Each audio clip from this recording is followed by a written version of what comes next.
Hi guys, welcome back to my YouTube channel. This pretty face is Tanu Thakur and I'm back with another video. And disclaimer here is that ये video किसी को भी demotivate करने के लिए नहीं बना रही, मैं इसलिए बना रही हूँ ताकि आपको रियलिटी चेक हो और आप मेंटली पहले से प्रिपेयर हो सको इन चीज़ों को टैकल करने के लिए.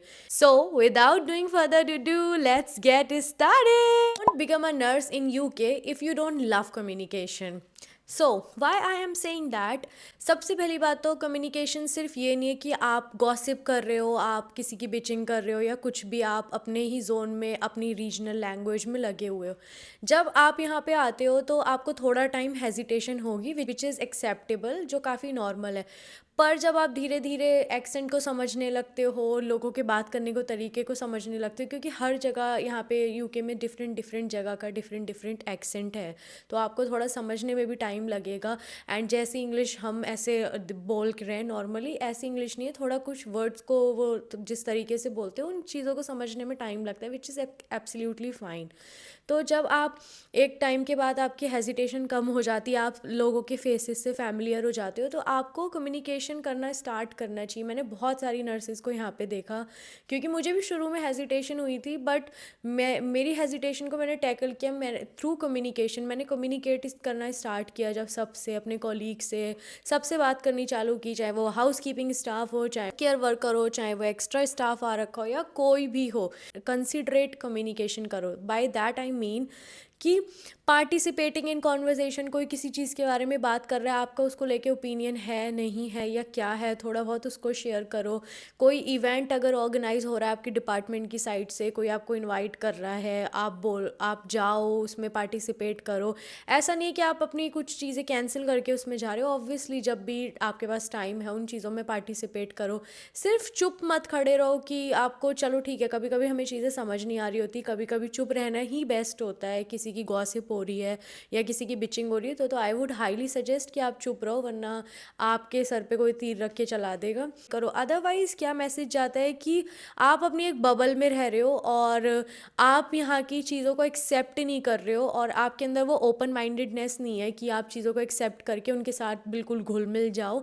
एंड आपको एक रूड इमेज जाती है लोगों में, कि आपके कलीग्स में, कि ये तो बोलती ही नहीं है. मैं उस दिन ये बात कर रही थी, उसने उस पर भी कुछ ओपिनियन नहीं रखा, पता नहीं किस टाइप की अपनी एयर बबल में रहती है. यहाँ इंडिया जैसा माहौल नहीं कि आप चुप रहोगे तो सब आपको बहुत ज़्यादा अच्छा समझेंगे. आप कम बोलते हो तो आपकी एक अलग इमेज बनेगी. If you don't have opinion, no one even likes you. And stop talking in your regional language in front of these people जिनको वो चीज़ समझ नहीं आ रही. क्योंकि हम खुद भी अगर एक से दूसरे स्टेट में जाते हैं, जब हमें वो चीज़ समझ नहीं आ रही होती तो हमें खुद को इतना बेकार लगता है कि ये अपने में ही लगे हुए हैं, क्या बातें कर रहे हैं, कुछ समझ नहीं आ रहा. फिर आप उनकी कंट्री में ही आके, दूसरी कंट्री में आके, और आप इंग्लिश में बात ही नहीं कर रहे हो, तो फिर पॉइंट क्या है यहाँ पे आके काम करने का. तो अगर आप कहीं भी अब्रॉड में नर्स बनना चाहते हो, be it Australia, New Zealand, Canada, America, UK, कहीं पे भी, communication is the utmost part and it is the most important part. If you are a nurse, you have to be somehow have that extrovert personality where you can communicate your opinions, where you can share your perspectives. On to the second point, don't come to UK if you don't love technology. Here is why I am saying that. क्या में जिन भी conditions में काम करते हैं वहाँ पे सारा पेपर वाला कम्युनिकेशन होता है, पेपर वर्क को प्रायोरिटी दी जाती है. इनफैक्ट अभी तक भी वहाँ पेपर वर्क वाले सिस्टम्स ही चल रहे हैं. फिर जब आप दूसरी कंट्रीज़ में जाते हो, be it Canada, be it USA, New Zealand या फिर ऑस्ट्रेलिया या फिर यूके, यहाँ पे इलेक्ट्रिकल सिस्टम्स बहुत हैं कम्युनिकेट करने के. फॉर एग्जांपल मेडिकेशन भी जो हम देते हैं वो हमारा पेपर चार्ट वाली मेडिकेशन नहीं, जो सिस्टम हम इंडिया में यूज़ कर रहे थे. ईपीएम में होता है कि इलेक्ट्रॉनिक कम्युनिकेशन वाला प्रॉपर होता है, उसमें आपको 12 o'clock की भी मेडिकेशन शो हो रही होती हैं. ठीक है, येलो येलो शो होंगी जो ड्यू है मेडिकेशन, उसमें बहुत सारे ऑप्शंस होते हैं. ये चीज़ मैं जब यहाँ पे आई तो ईपीएम में भी मेरे को इतना बड़ा टास्क लगा डील करना कि अच्छा वो भी सीखना है. और थोड़ा मैं इतना हेजिटेंट थी कि मुझसे कुछ गलती ना हो जाए, क्योंकि हमने हमेशा पेपर पे ही काम किया है, तो हम पेपर को लेके ज़्यादा कॉन्फिडेंट होते हैं, तो उतना जल्दी उस चीज़ को अडेप्ट करने में टाइम लगेगा. बट आपको मेंटली प्रिपेयर होना पड़ेगा कि आपको इलेक्ट्रिकल कंप्यूटर सिस्टम से डील करना पड़ेगा. एंड उसके बाद आप कोई भी रेफरल करते हो, डायबिटिक एंड कोई वीटीई रेफरल, कुछ भी छोटा सा भी रेफरल करते हो, वो भी आपका इलेक्ट्रिकली ही होगा. वो शिफ्ट लाइक पहले तो इंडिया से जो मैंने वार्ड में आके जो सारी चीज़ें सीखी थी, जो इलेक्ट्रिकल सिस्टम्स हैं, वो मेरे लिए न्यू था और मैं मेंटली प्रिपेयर भी नहीं थी कि ओके मुझे लगा कि जैसे इंडिया में सारा पेपर का डॉक्यूमेंटेशन हो रहा है, यहाँ भी पेपर का ही होता होगा। इनफैक्ट वर्ड में काफ़ी चीज़ें पेपर में ही डॉक्यूमेंट होती हैं, ops, beat, food chart, vowel chart और a lot of stuff. But 50% चीज़ें इलेक्ट्रिकल भी होती हैं जिन्हें सीखने में आपको थोड़ा मेंटली प्रिपेयर भी होना पड़ेगा, अपनी साथ वाली नर्सेज को ऑब्जर्व भी करना पड़ेगा और टाइम के साथ वो चीज़ों को आपको अडेप्ट करके सीखना पड़ेगा, अपने दिमाग से वो मिथ निकालना पड़ेगा कि यहाँ पे पेपर पे ही डॉक्यूमेंटेशन होता है। तो आपको टेक्नोलॉजी के साथ भी खुद को फैमिलियर करना पड़ेगा। That is another major point if you want to work abroad in, so that's that point. And next point is, don't become a nurse in UK if you have extremely high expectations. And this is the third point, but ये सबसे main point है। इतनी ज़्यादा higher expectations होती है, मेरे पास काफ़ी सारे डीएम्स आते हैं, इंस्टाग्राम पे भी, यूट्यूब पे भी कमेंट्स आते हैं, लोगों की इतनी ज़्यादा एक्सपेक्टेशन है सैलरी को लेके, वर्कलोड को लेके, केयर को लेके एंड बहुत सारी चीज़ों को लेके। तो सबसे पहले तो अपनी हायर एक्सपेक्टेशन को आप थोड़ा डाउन करिए, क्योंकि सबसे पहली चीज़ होती है वर्कलोड, जो आप मुझसे काफ़ी बार पूछते रहते हो वर्कलोड कैसा है। वर्कलोड यहाँ पे उतना ही है। अगर कोई आप अपने दिमाग में लेके बैठे हो कि हफ्ते में हमें 3 दिन ही जाना है क्योंकि 37.5 आवर्स कंप्लीट करने होते हैं, वो 3 दिन ही आपके लिए बहुत एक्सट्रीम हो जाएंगे। और बाकी जो आप इमेजिन करके बैठे हो कि इन 4 दिन में तो हम आराम से पैसे छापूंगा, काम करूँगा और ऐसे ऐसे पूरे नोटों की बारिश हो जाएगी, तो ऐसा कुछ भी नहीं होने वाला है। आपका स्केड्यूल भी मैच होना चाहिए बैंक शिफ्ट्स के लिए। उसके बाद अगर वो मैच भी हो गया तो आप मेंटली प्रिपेयर होने में आप इतने ज़्यादा थके होगे, 12 घंटे की जो शिफ्ट करके आओगे। और मैं उसको 16 घंटे इसलिए काउंट करती हूँ क्योंकि सुबह 5:30 बजे से लेकर रात के 9 बजे तक जब मैं अपने घर में घुसती हूँ तो प्रॉपर 16 घंटे हो जाते, 15 तो कहीं भी नहीं गए। इनफैक्ट मैं इस चीज़ से भी फैमिलियर नहीं थी कि वीकेंड पे जो पब्लिक ट्रांसपोर्ट है उसमें भी काफ़ी गैप होता है। तो 8 बजे आती है बस, फिर 9 बजे होती है, फिर 10 बजे होती है। तो सैटरडे संडे वो भी टेंशन रहती है, इतना थकान होने के बाद फिर आपको पब्लिक ट्रांसपोर्ट का वेट करना है। अगर आपके पास कार नहीं है तो कार यहाँ पे कन्वीनियंस है, लाइक फ्लेक्स करने की चीज़ नहीं है, तो लोग यहाँ कन्वीनियंस के लिए कार लेते हैं। सेकंड या थर्ड बोल लो, सैलरी से इतनी ज़्यादा हायर एक्सपेक्टेशंस होती हैं कि आप आते ही पैसों की बारिश हो जाएगी।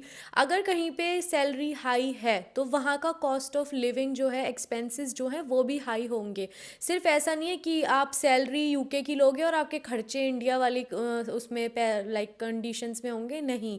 सैलरी यूके की है तो आपके खर्चे भी यूके वाले ही होंगे, B it rent, B it grocery, B it gym तो फिर भी सस्ता है, बी इट कोई सी भी चीज़ जिस पे आप खर्च कर रहे हो, यहाँ सारी चीज़ें उसी लेवल के एक्सपेंस में है जिस लेवल के एक्सपेंस में आपकी सैलरी आएगी।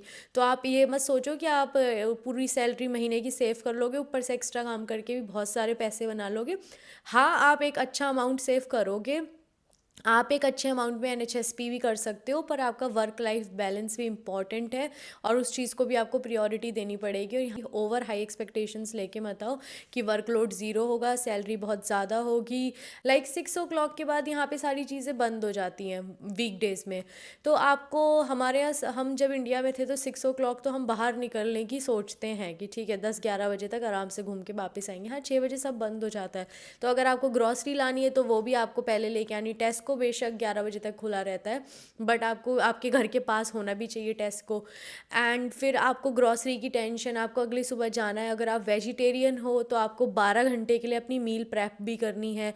अगर आप बाहर से बहुत ज़्यादा खा रहे हो तो फिर आपका बैलेंस भी आपको मेंटेन करना है। बजट इशू भी है कि ठीक है 2.5 पाउंड का एक सैंडविच अगर आप 3 टाइम खाते रहोगे तो फिर how much will you save. तो आप ठीक है, आप सेव भी कर लोगे, किसी दिन खा भी सकते हो, बट स्टिल लाइक बहुत सारी चीज़ें हैं जो आपको मेंटली प्रिपेयर होना पड़ेगा। जो आपको लगता है कि बैठ के जज करना बहुत आसान है, you will have fun for sure, you will save a good amount of money, but it comes with a price. तो सारी चीज़ों को आप इतना ज़्यादा फैसिनेट कर दिया है सोशल मीडिया ने कि आपको लगता है कि सब मज़े ही मज़े हैं, आप बहुत कुछ सेक्रीफाइस भी कर रहे हो और आप बहुत ज़्यादा मेहनत भी कर रहे हो, तब आप जाके एक certain level of security, stability में रह पाओगे। तो इतनी ज़्यादा कुछ भी हायर एक्सपेक्टेशंस नहीं रखनी, बी रियलिस्टिक और बी हम्बल कि ठीक है ये ऐसे है बट मैं कर लूँगा। तो आप वो सारी चीज़ों का भी ध्यान रखना।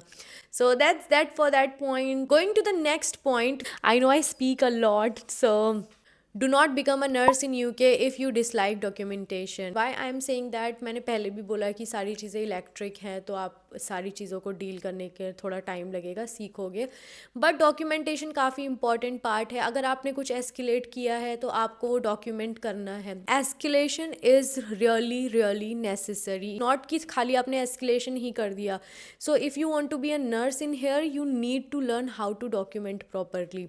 डॉक्यूमेंटेशन में खाली ये नहीं कि patient receive medication given this that no, अगर कोई चीज़ आपने रिसीव की है हैंड ओवर में, डॉक्यूमेंट अबाउट दैट। आप अपनी एक टू डू लिस्ट बना के रखो, यहाँ टाइम रखो, यहाँ कमेंट्स रखो, इस टाइम पे आपने ये नोटिस किया, बेशक आप बाद में उसको डॉक्यूमेंट करना जब आपको टाइम मिल जाए, मैं यही करती हूँ। फिर टाइम मेंशन किया, फिर लिखा, फिर टाइम मेंशन किया, फिर लिखा। Even you have a proof कि आप कंटिन्यूसली उसको डॉक्यूमेंट कर रहे हो और बाद में आप चाहे टाइम मिलेगा तब आप लिख दो। आप इंपॉर्टेंट है कि आपने एस्केलेट किया था, क्या रिप्लाई आया, कि डॉक्यूमेंट करो छोटी से छोटी चीज़ भी। अगर किसी का लाइक 3 दिन से कुछ प्रॉब्लम चल रही है और आपने कम्युनिकेशन के लिए ही डॉक्यूमेंट किया है कि वो डॉक्टर से बात करना चाहती है, डॉक्टर पे टाइम नहीं है, मेरे से बात करना चाहती है, किसी और से बात करना चाहती है, तो जस्ट डॉक्यूमेंट। क्योंकि सबसे बड़ी बात कि आपको एनएमसी पिन बहुत मेहनत करने के बाद मिलता है, उसकी क्लियर करोगे, सब कुछ करोगे, एनएमसी पिन आप रिस्क पे तो नहीं रखना चाहते। इट इज़ वर्थ कि आप आधे घंटे लेट अपने घर वापस आ जाओ और अपने एनएमसी पिन को सेफ रखो। ये नहीं कि आप कुछ भी डॉक्यूमेंट करके नहीं आ रहे तमीज़ से, फिर कल को कोई लिख रहा है कि इसने ये एस्केलेट नहीं किया। सो this all will be a messy situation if you are not good at documenting. If you are a nurse and if you want to be a nurse in abroad, then you have to be really good at documenting certain things, and you should know how to document in a perfect verbal language. grammatical mistakes को avoid करने की कोशिश करें and अच्छे से document करें, अच्छे से escalate करें, तभी आप चीज़ों को टैकल कर सकते हैं। Documentation can save, can make or break your entire nursing life. So document, document, document. Moving on to the last but not the least point, do not become a nurse in UK if you don't want to withstand with the long hours. The reason कि 12 घंटे सुनने में आपको बहुत आसान लगेगा कि 12 hours ठीक है कर लेंगे, हफ्ते में 3 दिन जाना है, बाकी 4 दिन आराम ही तो करना है, कोई नहीं कर लेंगे। It's not that easy when you enter the field. तो आपको पता नहीं होता कितनी अनसर्टेनिटी आपके रास्ते में आने वाली है, एंड 2 लॉन्ग डे ही आपको बहुत ज़्यादा ड्रेनिंग लगेंगे। I am telling you, depending upon the kind of environment you work in और kind of department you work in, कैसा वहाँ का वर्कलोड सिस्टम है। हर डिपार्टमेंट का अपना वर्कलोड होता है, तो आप कहाँ पे भी काम कर रहे हो, बट शुरू में आपकी बॉडी को भी टाइम लगेगा उन 12 आवर्स की शिफ्ट को एक्सेप्ट करने में। जब मैं शुरू में आई थी मुझसे 12 घंटे लिटरली कटते नहीं थे, एंड एक एक घंटा एक एक मिनट में काउंट करती थी, because I was so use to do 8 hour shift and 6 hour shift. तो मुझे like thinking about it is really easy, but being there, standing there, and then welcome to the uncertain world of nursing. You don't know कि कब क्या कैसे क्या करना है आपको। 12 घंटे कब यूं चलेगा ये भी पता नहीं चलेगा, और कब 12 घंटे आपको 12 साल का एहसास दिला दे तो आपको वो भी पता नहीं चलेगा। So it's little bit uncertain. तो आप कहीं ना कहीं आपको टाइम भी नहीं होगा, आपके पास चेयर होगी बैठने के लिए, आपके पास फ़ोन है चलाने के लिए, आपके पास वॉशरूम जाने का टाइम नहीं होगा। कभी कभी ऐसी सिचुएशन भी होगी आपके पास चेयर है पर आपके पास बैठने का टाइम नहीं है, आपको बहुत सारी चीज़ें डॉक्यूमेंट करनी है, किसी को एस्केलेट करना है, किसी को कहीं ले जाना है, CT scan and all of that stuff. तो you have to be mentally ready कि सिर्फ यही नहीं कि 12 घंटे यूँ आप शिफ्ट कर लोगे, एक अनसर्टेनिटी भी आती है 12 घंटे के साथ, आपको वो डील करना भी सीखना पड़ेगा। और सिर्फ यहाँ नहीं, आप कहीं पे भी अब्रॉड में काम करते हो, अनसर्टेनिटी आप नर्सिंग में इंडिया में भी काम करते हो इज़ रियल। तो वो सोच के अपने आप को मेंटली प्रिपेयर करके आओ, और उसके साथ आपको मील प्रेप करके भी लेके जानी है अपनी। सिर्फ आप कुछ भी रोज़ सैंडविचेस नहीं खा सकते बाहर से, ब्रेड खा के अपनी हेल्थ को भी डिटोरिएट नहीं कर सकते। ट्रांसपोर्ट का भी आपको मैनेज करना है, देखना है कि कितनी देर पहले हमें शिफ्ट से पहले पहुंचना है, कितनी देर का क्या है, कितने बजे वापस आना है, कौन सी बस लेनी है, ये सारा चीज़ें आप फिगर आउट कर लोगे। ऑब्वियसली इनिशियली 6 मंथ्स थोड़ी चीज़ें टफ लगती हैं, इवन 6 मंथ्स भी मैं आपको बहुत ज़्यादा बोल रही हूँ, 3-4 मंथ्स में आप बिल्कुल कॉन्फिडेंट हो जाओगे, चीज़ों को टैकल करना सीख लोगे। पर अगर आप इन चीज़ों को पहले से फैमिलियर हो तो आपके लिए आपका माइंड एक रेडी हो जाता है कि ठीक है ये सब चीज़ें मेरे वे में आने वाली है, बट मैं इसको टैकल करना सीख लूँगा और मैं मेंटली प्रिपेयर हुई। That's that I have covered a lot of point about to not become a nurse in UK if you are not ready for these things. तो ये वीडियो किसी को भी डीमोटिवेट करने के लिए नहीं थी, मैंने शुरू में भी बोला ये वीडियो थी आपको मेंटली प्रिपेयर करने के लिए, ताकि जब आप यहाँ पे आओ या आप किसी भी कंट्री में जाओ तो आप इन सारे वर्ड से थोड़ा बहुत भी फेमिलियर हो और आपको पता हो कि ये आपके वे में आने वाला है, तो आप कहीं ना कहीं उसको थोड़ा इजीली टैकल कर लेते हो, rather than it will come as a surprise to you, it will come as uncertainty, then you will be thinking like oh I wasn't prepare for that. अगर आपको ये वीडियो पसंद आई है, you know that drill, to share, subscribe and like my channel, दूसरी nurses से share करना मत भूलना, और मेरी इंस्टाग्राम की सीरीज आपको कैसी लग रही है वो भी बताना मत भूलना। Bye guys, see you in next one, bye.